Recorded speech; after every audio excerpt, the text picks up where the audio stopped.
La France compte aujourd'hui près de 2456 structures intercommunales, les EPCI. On en distingue deux types, les EPCI à fiscalité propre, financés directement par les contribuables au moyen des impôts locaux. Ce sont de loin les plus nombreuses.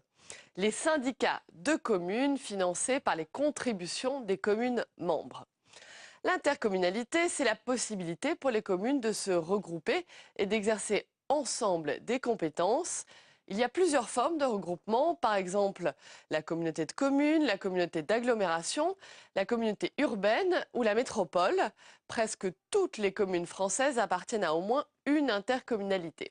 La grande ambition de la loi de réforme des collectivités territoriales de 2010 était d'achever la carte de l'intercommunalité, c'est-à-dire que le territoire national soit entièrement couvert par des intercommunalités et que donc toutes les communes françaises soient rattachées à un établissement public de coopération intercommunale.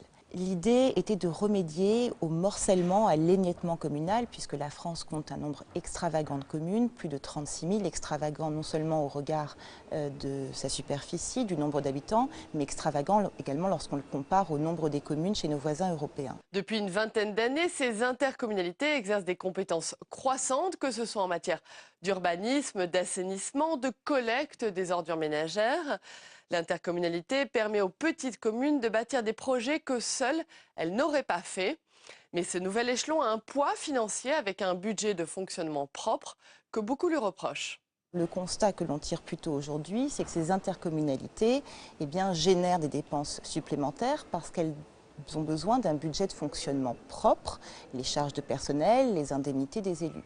Alors il y aurait eu un autre moyen peut-être de rationaliser la carte communale française, mais la France ne s'est jamais résolue, en tous les cas pour le moment ne s'est pas résolue, à une fusion autoritaire des communes, puisque jusqu'à présent tous les mécanismes qui ont été imaginés depuis la loi Marcellin de 1971 jusqu'à la dernière loi de réforme de 2010 n'ont prévu que des mécanismes incitatifs et pour l'essentiel ces dispositifs n'ont pas fonctionné.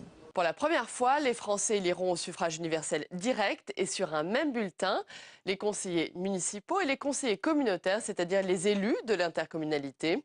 Les candidats à l'élection au conseil communautaire doivent donc obligatoirement être également candidats au conseil municipal.